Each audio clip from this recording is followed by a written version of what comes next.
The rain in New London didn't wash things clean. It just moved the filth around.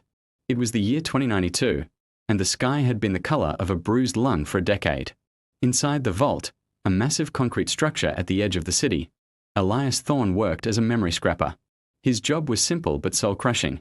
He plugged his brain into the salvaged neural drives of the recently deceased to find bank codes, hidden assets, or government secrets.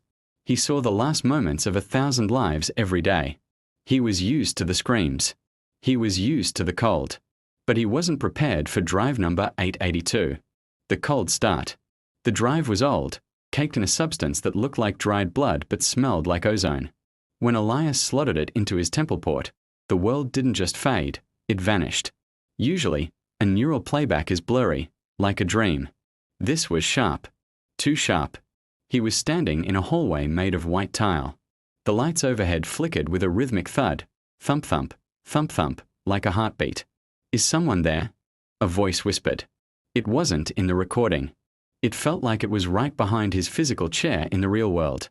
Elias tried to disconnect. The emergency eject command failed.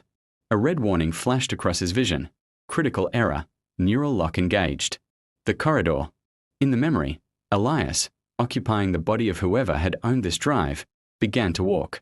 The hallway stretched infinitely. At the end of the hall stood a door marked Anatomy. As he approached, the sound of wet tearing filled the air. He pushed the door open. Inside, dozens of people were standing perfectly still. They weren't dead, but they weren't alive. Their mouths had been sewn shut with copper wire, and their eyes had been replaced with small, whirring camera lenses. They were living recorders. One of them turned its head. The camera lens zoomed in, focusing on Elias's soul. "You aren't supposed to be in this memory," the thing croaked through its sewn lips. The wire snapped, tearing the skin. "This isn't a memory.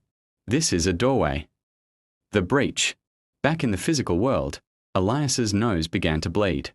His heart rate spiked to 140 BPM. The monitors in his small office screamed, but he couldn't hear them.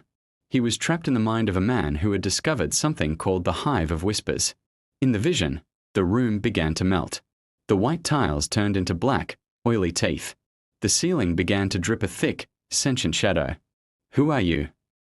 Elias shouted into the void of the drive. The shadow coalesced into a shape. It was tall, thin, and wore a suit made of human tongues. It leaned in close, its breath smelling of copper and ancient dust. "I am the Curator," it whispered. "And you just walked into my library. I've been looking for a new book. Your life looks interesting."